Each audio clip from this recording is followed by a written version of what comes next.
2, 3, and 2, 4. These are probably the two most important sections here for chapter 2, and really maybe two of the more important sections in terms of first semester, because the ideas that we present here, if we don't have a good understanding of kind of what's going on and how these things work, it is going to create issues over and over and over again moving forward. So these are like really some kind of foundational ideas in these two sections that'll be really important moving forward. So you want to make sure that you're doing a good job on these two sections in particular. So the first section we'll look at is section 3, where we're going to talk about angles of rotation. So in geometry, we're stuck measuring angles only between 0 and 180 degrees, right? Those are the only angles that we can talk about. Because, like, for example, if we talk about this angle, we're always talking about this measurement, never this one, right? What we're going to do today is define a new way of describing an angle called an angle of rotation.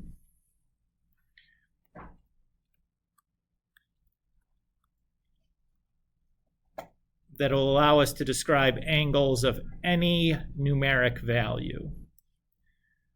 So the idea here is we're going to embed our angle onto the xy axis, where the vertex of our angle is going to be at the origin, and one arm of our angle is going to be on the positive x-axis. When we do this, these are called, or this angle would then be considered to be in standard position. So if we talk about a standard position angle, we're talking about this angle of rotation where the vertex is fixed at the origin and the positive, or one arm of your angle is set on the positive x-axis. And then what we'll do is we'll allow the other arm of our angle to rotate, pivot basically at the origin, however many degrees we're talking about. So if I want to describe a 190 degree angle, well, we start rotating and we go 90, 180, and then like 10 more.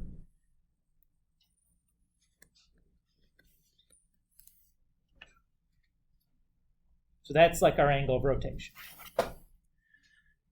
Again, just some little quick vocabulary. The side of our angle that's on the positive x-axis is called the initial side. And the side of our angle that's rotating is called the terminal side.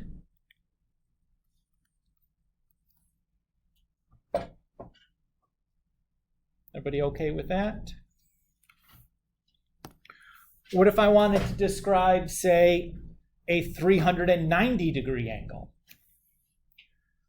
Well, 90, 180, 270, 360, and then like 30 more.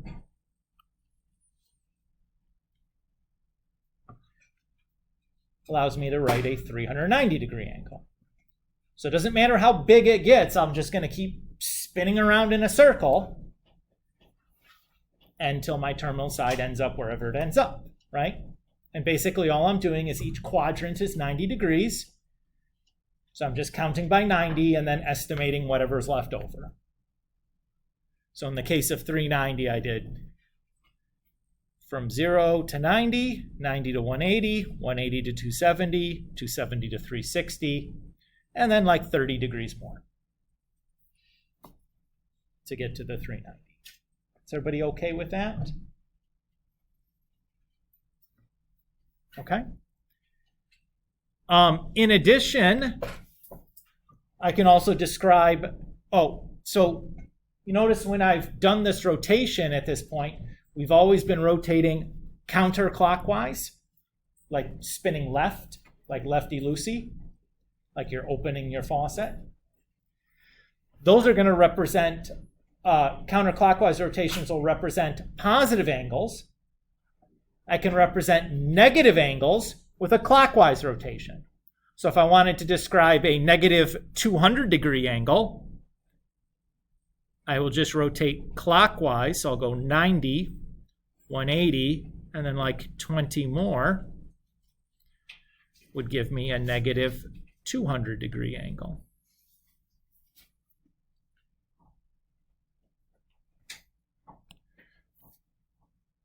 Everybody okay with how we're drawing these standard position angles? And this is a really important skill moving forward. If you're not able to draw these standard position angles and get them in the right quadrants, life is going to be difficult later on. So it is important that you feel comfortable doing this. It's not difficult, but it's new. Rami?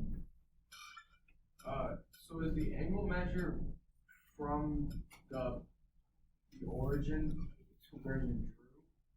So the angle measure is like the little arcs that I'm drawing. So that it starts at the initial side, and then it goes through the rotation to the terminal side. So it's like added up to get that number? Just judging. But the door, not me, right? No, we're both. Oh, Yes, okay. for sure. Both.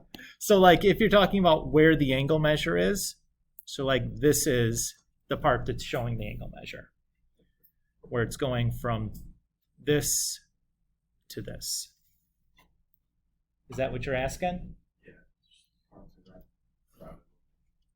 Yeah. We'll do some more practice. Yes, sir. Probably go. No, go ahead. Wouldn't the angle be bigger if you're going further from So if we talk about this angle, say this is a 34 degree angle, right? It's 34 degrees if we count it here, and it's 34 degrees if you count it here from geometry. So the same is true here with our angle of rotation. Is that okay? Yeah, it just looks a little different because of the... Yep. It's okay. It's like a real question. You've not done this before. It's the first time you're seeing it. We need to clarify like what's going on, how am I looking at this, and make sure I'm looking at it the right way. I'm happy to do that. It's a skill that we need to feel comfortable with moving forward for the next steps to be okay. So I'm okay to take a few minutes and answer some of these what if questions, or what am I really looking at, or whatever.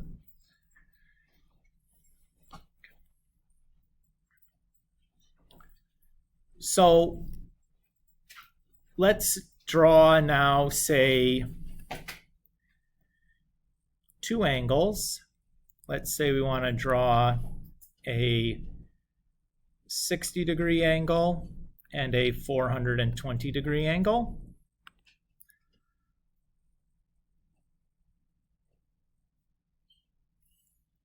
So I'll start by just setting up my standard position.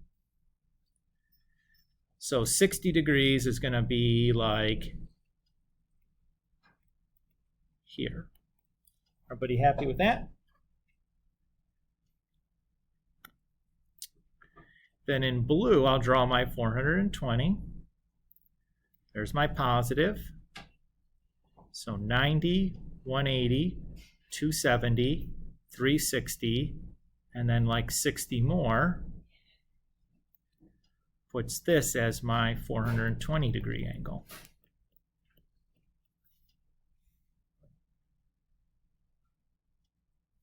Everybody okay with that? Notice something strange here though. If I look at the position of the terminal sides for both of these angles, what do we notice? on top of each other. They're in the same position, right? We call this situation coterminal.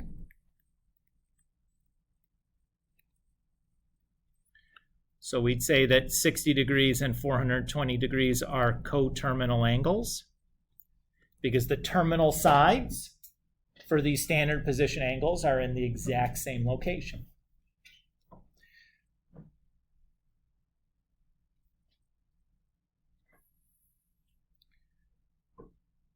So suppose that I wanted to find an angle that was coterminal.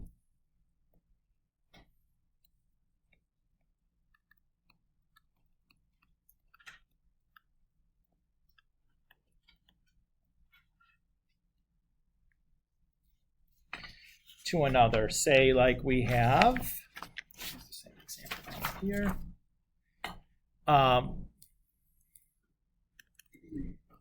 A 47-degree angle.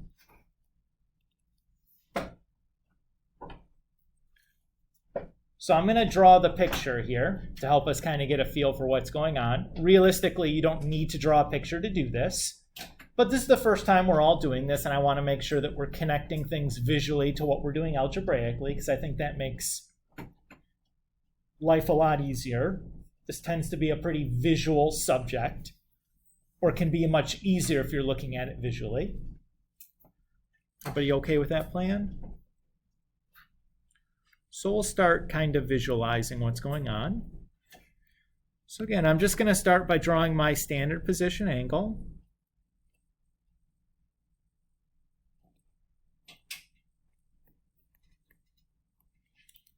So there's 47 degrees. So to get something coterminal to this, I'm going to go one full time around, and then another 47. So what am I really doing here? Is I'm just adding 360 to the original, and that'll give me a coterminal. Yes, sir? Is it still called a coterminal when it's clockwise? Yeah. So there's nothing specific about doing my rotation starting counterclockwise. If I go on my rotation clockwise, I'm basically going 360 and then coming back the 47. Okay, So basically what I'm saying is you could have also taken 47 degrees and subtracted 360 to get negative 313. That would also be acceptable. we can't start with the negative angle. Sure you could. We just have to open up onto the left, upper left quadrant. So say we have negative 110 degrees.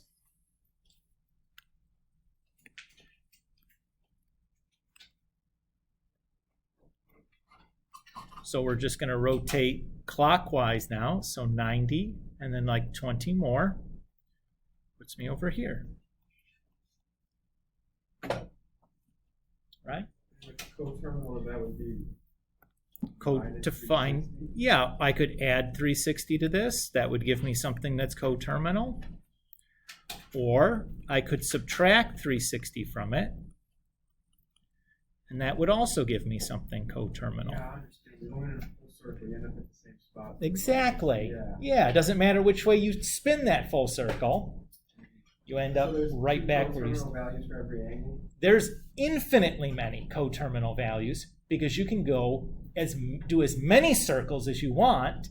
If I do 2 circles, still end up at the same spot, right? If I do 3 or 4 or 5 or 1,000,000, still end up at the same spot. You can go as many times as you want around in a circle, but you're still going to end up right back where you started. Is everybody okay with that idea? Does this idea change at all if instead of having something in degrees, if we have a radian value? So I would go the opposite way. Instead, I would start with the 360, and I would convert that into radians. So instead of adding or subtracting 360, I'm going to be adding or subtracting 2 pi.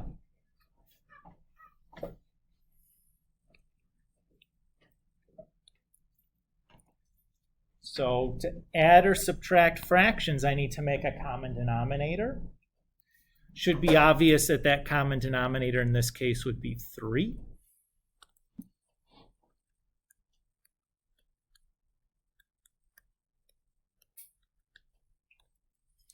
So pi over 3 plus 6 pi over 3, pi plus 6 pi is 7 pi. And then your common denominator stays the same. Everybody okay with that? Or if we subtracted,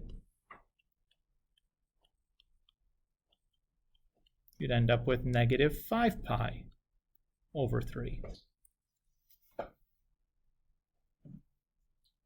Or 2 examples. There's infinitely many. You could keep adding 2 pi's over and over again, or keep subtracting 2 pi's over and over again. It doesn't really matter. And as a reminder, for those of us that are apprehensive about fractions, you can always do this arithmetic on your calculator by just leaving the pi's out. So I could do like 1/3 plus 2, and then do math fraction, and then just put the pi back in.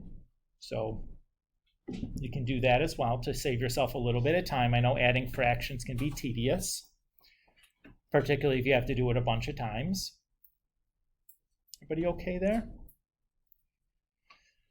So that's the main idea for section 3, is just this new way of kind of drawing an angle that allows us to define angles of any size. They can be as big as you want or as small as you want. Could go all the way up to positive infinity in your angle measure, all the way down to negative infinity in your angle measure. We'll always be able to represent them. Joe? Do you mind if, like, on the test in our homework, if we use 2 colors to represent both types of angle measures? Not at all. So we can do that. Yep, not at all. Cool. Yep. If color coding helps you, go right ahead.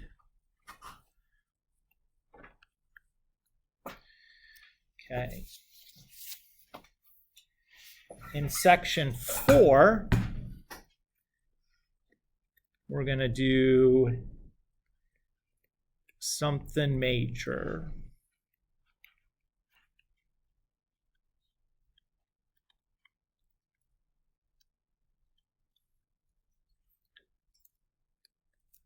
So we're going to take our trig ratios, sine, cosine, tangent, cosecant, secant, and cotangent, that at this point we've defined in terms of the sides of a right triangle.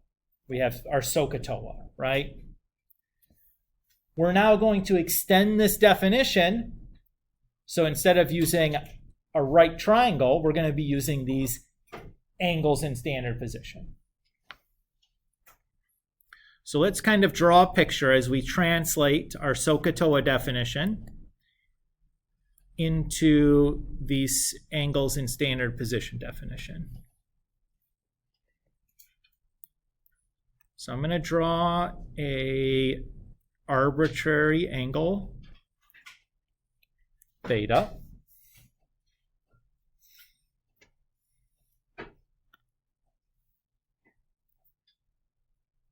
And I'm going to now pick a point somewhere on the terminal side of this angle. Doesn't matter really where on that terminal side. I'm just going to pick a point. I'm going to label it P. And that point P has some coordinate x comma y, because we've embedded our angle onto the xy axis, right? Everybody so far so good? Okay. I'm going to then drop a perpendicular back down to the x-axis. And what I've made now is a right triangle.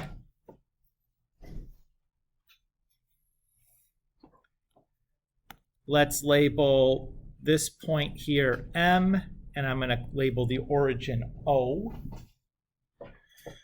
So this triangle, PMO, we call this a reference triangle.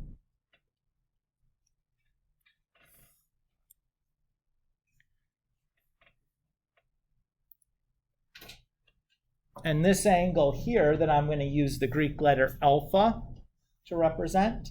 So that's like your Jesus fish symbol is the Greek letter alpha. That's called a reference angle.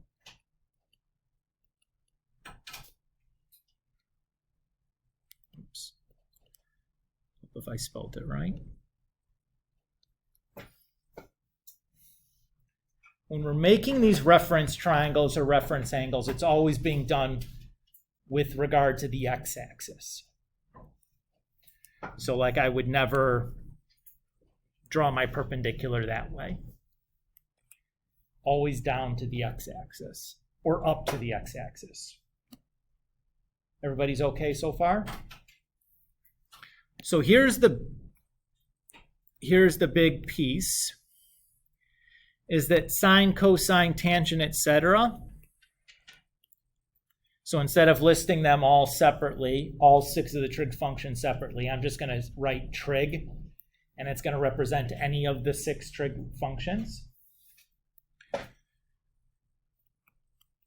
So sine, cosine, tangent, etc. of theta is going to be the same as sine, cosine, tangent of alpha, with just a little bit of positive or negative differences, possibly. So that's the big takeaway here, is that basically I can use this reference triangle to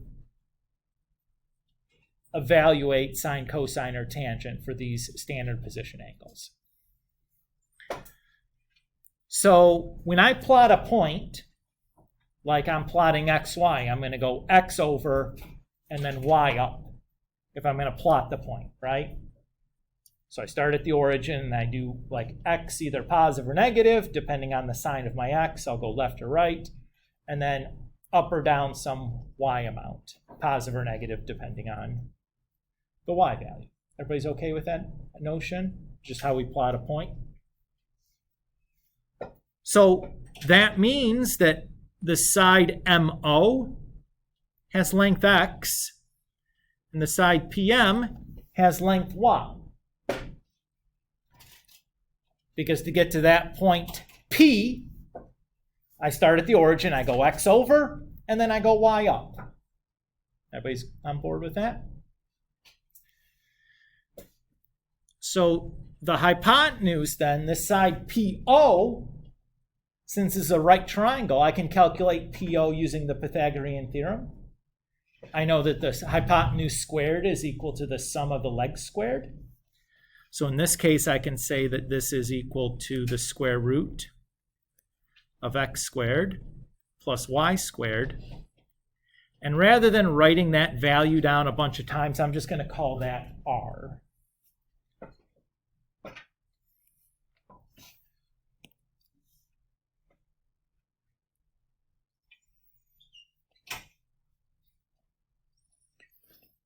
So now we've finished this very careful construction, and I can now say that sine of theta is going to equal opposite, that's y, over hypotenuse, that's r.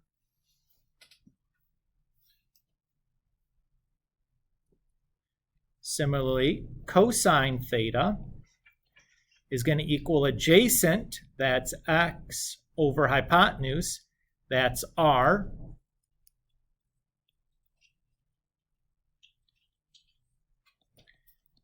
Tangent theta is going to be opposite, that's y, over adjacent, that's x.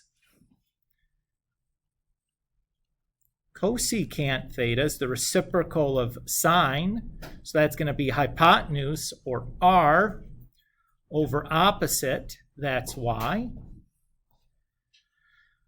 Secant theta is the reciprocal of cosine, so that's going to be hypotenuse, or r, over adjacent, that's x. And cotangent theta is the reciprocal of tangent, so that's going to be adjacent, or x, over opposite, that's y.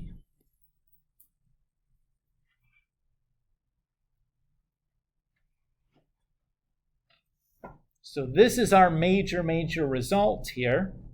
We've taken our definitions of sine, cosine, and tangent, and instead of using them as opposite and adjacent, they're related to the location of some point on the terminal side of our angle and the distance that terminal side to the origin, right? That distance is r. The x and y is the location. Joe? So is your x value, like the number, represented by how many spaces left or right you go? Yeah. And then the y is how many you go up? Yeah. So then you plug those numbers into the Pythagorean theorem to get r. Yeah. So once you get all your values, now it's just a matter of plugging it in. Using the formula. Tangent, Yeah. and this stuff. All that. Exactly. And that's what your answers are? Yeah. Technically? Yeah, let's do an example where we do just that. All right. So let's say that the point -3, 4 is on the terminal side of some angle theta.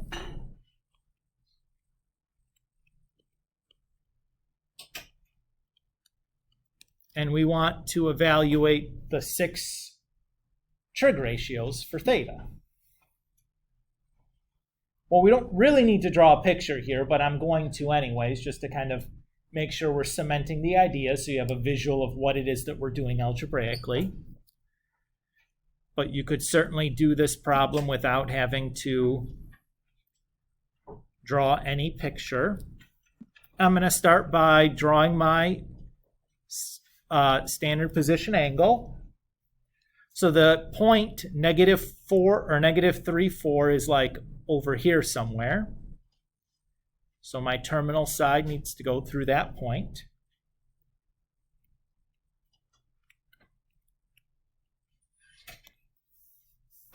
So far, so good. I'm going to make my reference triangle by drawing down to the x-axis. I always draw to the x-axis. I'm now going to label the sides of my triangle. So one side is -3 and the other side is 4. It's okay that I'm giving these triangles negative side length because they're not actually real triangles. They're just like a tool for me to evaluate sine, cosine, or tangent for this angle. So I'm going to hang on to the negative sign on that.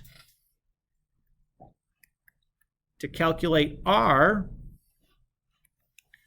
4 squared plus -3 squared, or square root of 4 squared plus -3 squared, is square root 16 plus 9. 16 plus 9 is 25, and the square root of 25 is 5.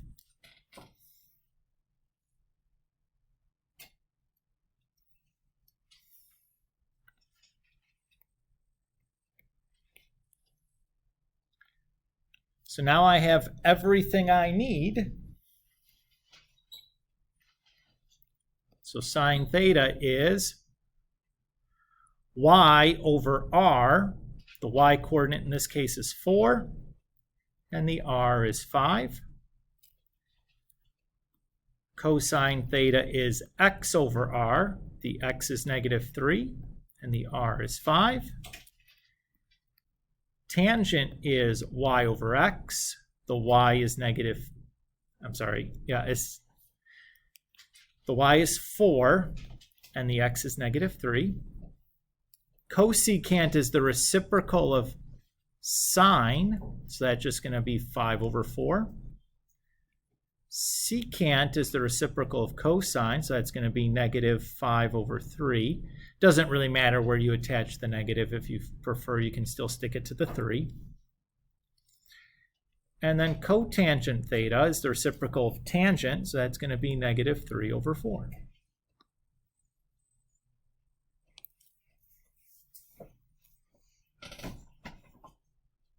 And that's it. That's not so bad, right? Leo? What is like the theta sign? What does that mean? So that's an angle measure. Okay.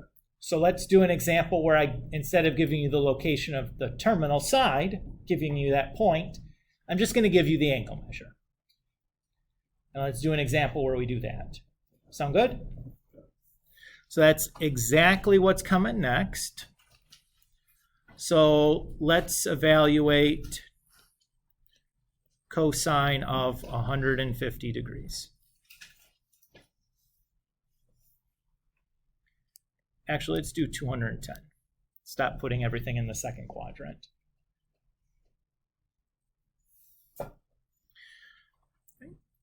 So I'm going to start by drawing my standard position angle. So 210, 90, 180, and then like 30 more.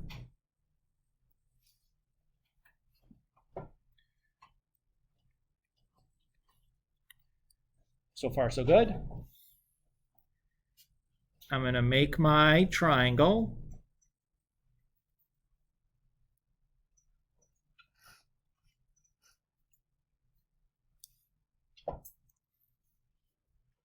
Now, what has to be the value for my reference angle in this situation?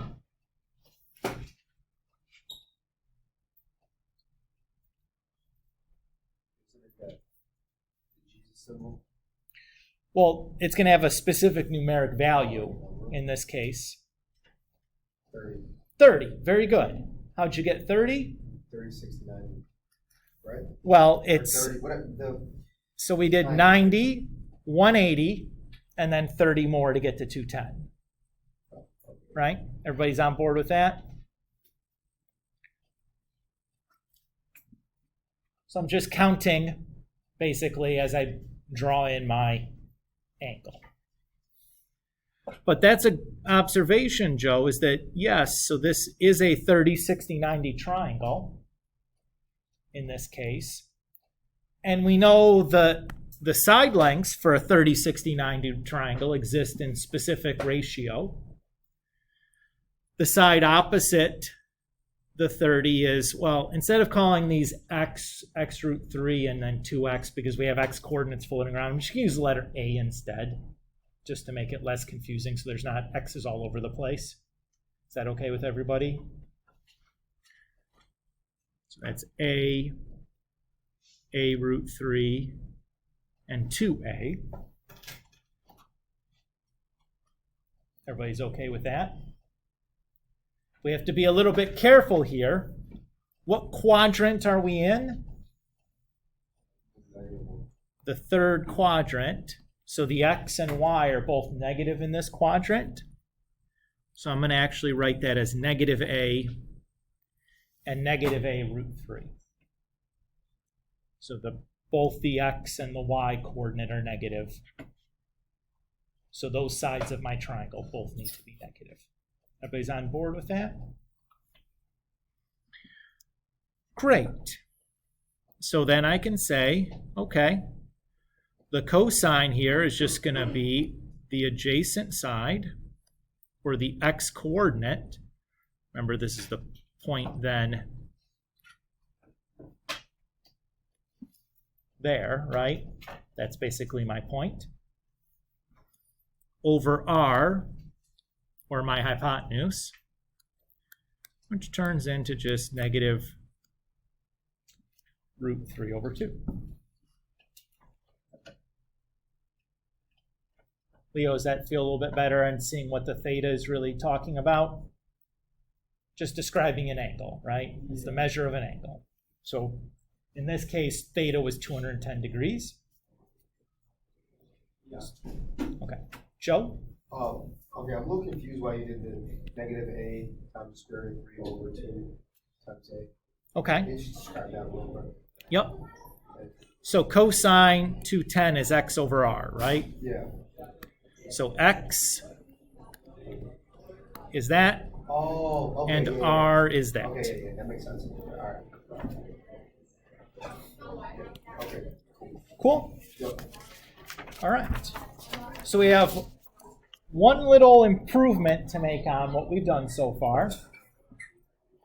So to this point, the location of P on the terminal side was arbitrary, right? We could pick the P to be anywhere we wanted on that terminal side. We're going to standardize that location for P now.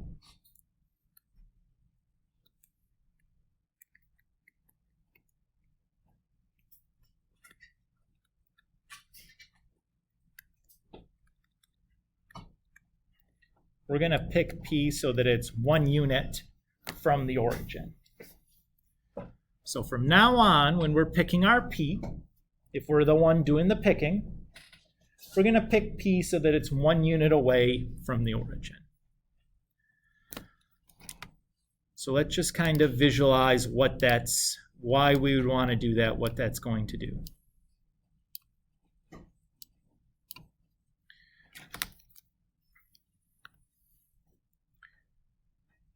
So here's my origin,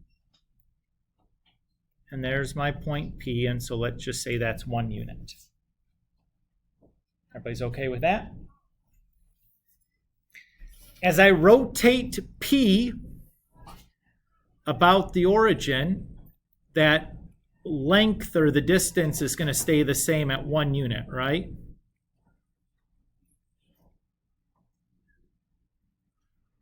What kind of shape am I making here? Yeah. So what's going to form here is something called a unit circle. Oops.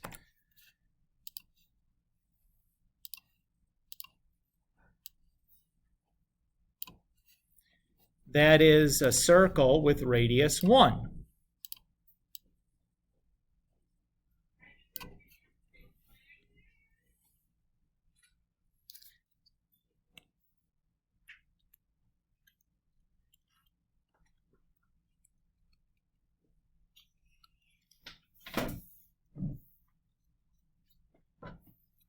So if the radius now is fixed to 1, whenever we make our reference triangle, the hypotenuse is fixed to 1. So our definitions of sine, which was y over r, now just become y over 1, or just y. Everybody's okay with that, since r is 1? Cosine theta was x over r, but now that just becomes cosine theta equals x because r is 1. Tangent was y over x. That doesn't change, right, because it doesn't involve r. Cosecant theta was r over y, but now that becomes 1 over y. Similarly, secant theta was r over x, so that becomes 1 over x. And cotangent was x over y, so that doesn't change.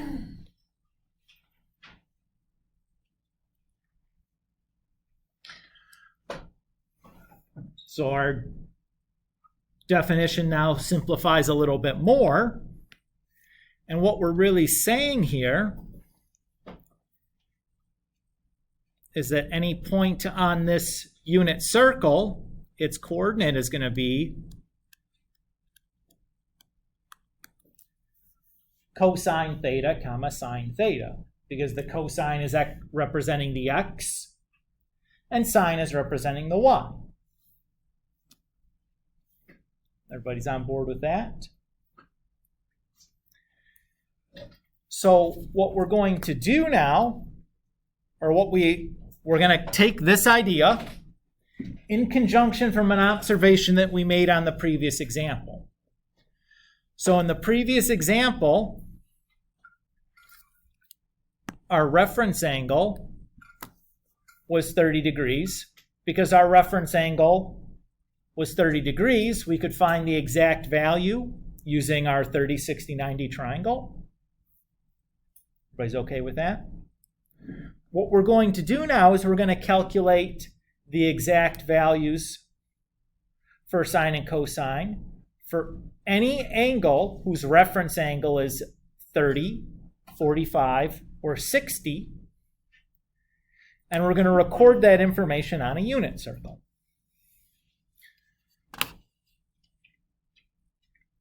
Doing a similar process to what we did here. I'm not going to go through that process by hand because it's basically what we did here. Instead, I'm just going to give you the filled in version and show you guys kind of how we use this. Okay with that plan?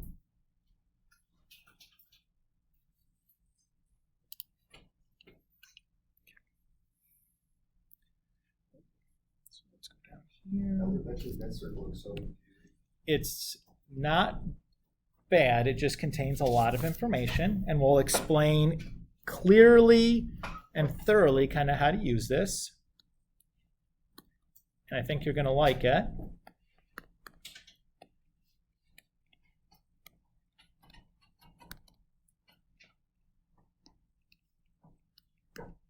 So we're going to do a couple of examples.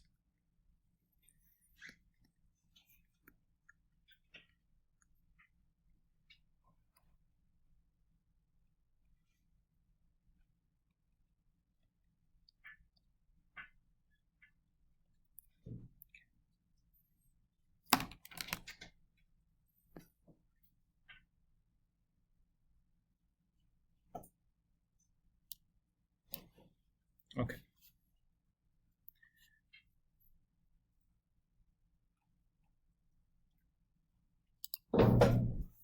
Yes, of course.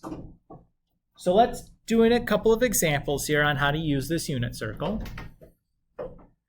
So sine of 120. What I'm going to first do is I find 120 degrees on my unit circle. So inside the circle are the angle measures. So this spot right here is 120 degrees. Everybody's okay with that? I know that the unit circle definition of sine is y. So I'm going to read the y coordinate off the unit circle at that position. So I know my answer is √3/2. And I'm done. I have to draw anything. All I did was find the location on the unit circle and read off the correct coordinate. That's pretty nice, right? All this unit circle is just a shortcut from having to draw these pictures, draw in your 30, 60, 90, or 45, 45, 90 triangle, label the stuff, use the other definition, reduce. It's already done for you. It's just a shortcut.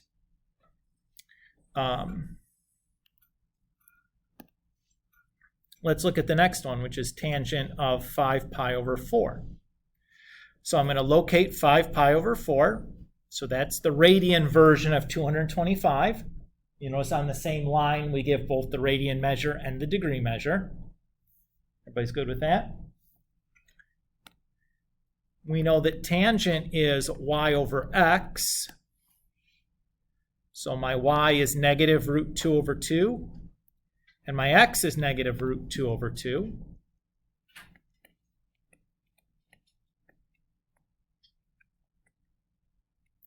Which just reduces down to 1. Done.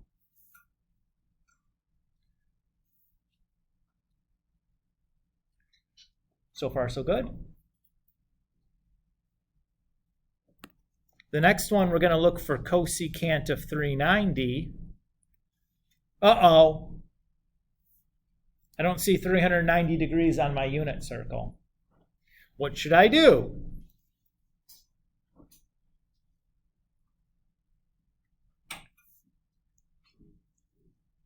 Joe? Okay, it's probably wrong, but we have 330. Can we add 60 to 330 and just go up to 30 degrees? Or does that not, can we not do that? Okay. So yes, we can do that, but what's easier to think about is to just find the angle coterminal. Oh, So I can subtract 360. So that should be the same as cosecant of 330, or I'm sorry, of 30, which we have. So cosecant, I remember, is 1 over y. The y in this case is 1/2. 1 over 1/2 is 2.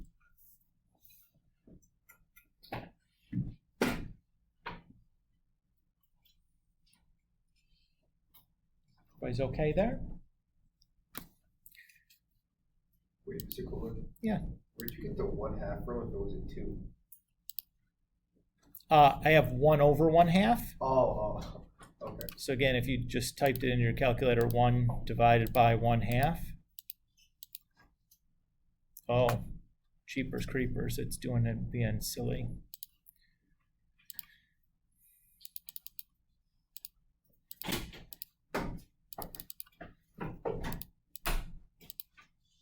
There we go. Feel okay? So again, the unit circle is nothing more than just a time saver.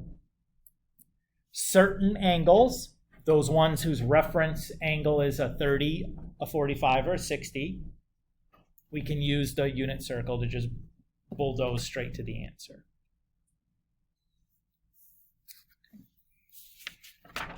One more example.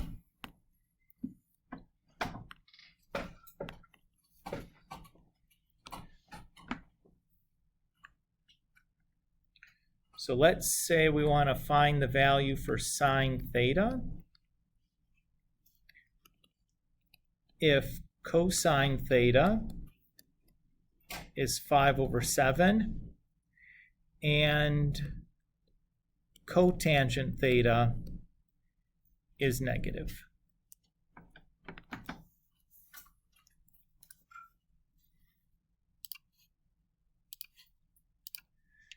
So again, not necessary that we draw a picture for this, but we're going to draw a picture here for our first time doing this kind of a problem, just so that we make sure we're conceptualizing things the right way. Is that okay with you guys? Again, I think it makes it a little bit easier to follow if you have a picture to look at. Okay, so I'm going to start here. I know cosine is x/r. So x has to be 5 and r has to be 7. Everybody's good with that? So I could draw 2 possible triangles.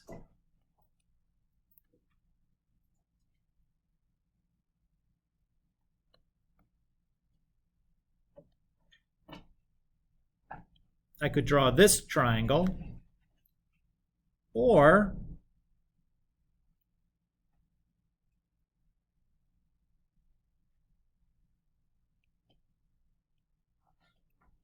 I could draw this triangle. Either case, the x is positive. I don't know which one I need. Is everybody okay with why I'm getting 2? I'm going to be able to tell the difference between the two using cotangent theta being negative. So cotangent is x/y. I know the x is 5.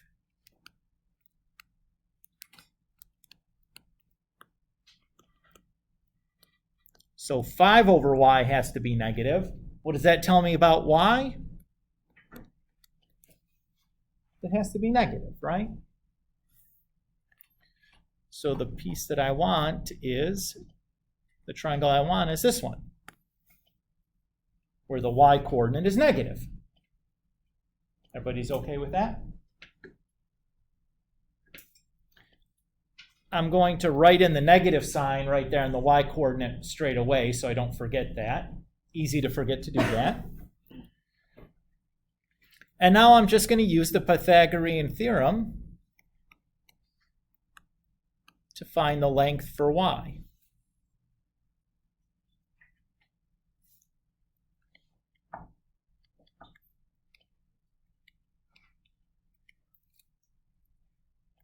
So subtracting 25 from both sides gives me 24 equal to y squared.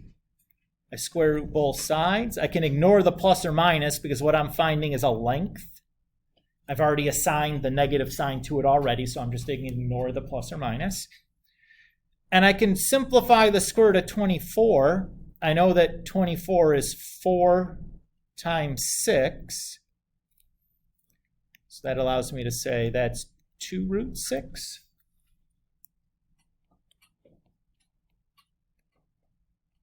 So this point is 5 comma negative 2 root 6. Everybody's okay with that idea? I'm not done yet, but yes, Oh, sorry, that's okay. just go ahead. Okay. So to finish this off, we're asked to find the value of sine. So sine is y over r. Maybe let's write it. So that's negative 2 root 6 over 7. And I'm done. Why does it not make sense when you just plot or take the square root of 24, either ballpark or actually do it on the calculator? Right, so that's depending on the instructions would be fine. So like depending on whether the instructions ask for an exact answer or if they ask for an estimate, like if the directions say like round your answer to the 2 decimal places, then using your calculator and just, doing square root 24 divided by 7 is fine. If it asks for an exact answer, it wants like a fraction with a radical in it, in which case this is the answer you want. One exact answer? Yes, this is precise because there's no rounding involved with it. Right, like if you do square root of 24 and then divide by 7, on your paper you'd probably write 0.7, right? Well, it's not 0.7, it's actually, that crazy decimal. If I do 2 root 6 divide by 7, it is that crazy decimal. So it's the more precise answer because there's no rounding involved with it. It's basically carrying all the decimals. Just, you know what I mean? I got it. Of course. Okay. One more idea related to this problem. So I said when we initially started, you don't really need to draw the picture to do this problem. So let's talk about how you could do this without having to draw the picture. You're certainly welcome to draw the picture. I don't think it's ever a bad idea to draw the picture. But let's talk about a couple of different, or one major observation we can make that makes this pretty easy to do without having to draw anything. Is that just for this problem, or is it for every type of? Like any problem similar to this. Okay. And this particular, what we're about to observe here, becomes useful going forward as well. So in the first quadrant, all the x coordinates are positive and all the y coordinates are positive, right? So if x is positive, I know that, or if y is positive, I know that sine is positive. If x is positive, I know that cosine is positive. And if x and y are both positive, I know that tangent has to be positive. Everybody agree there? Because tangent is y over x. In the second quadrant, the x is negative, but the y is positive. That means that sine is positive, because it's the y. Cosine is negative, because it's the x. And tangent is negative, because it's y over x. Everybody's okay there?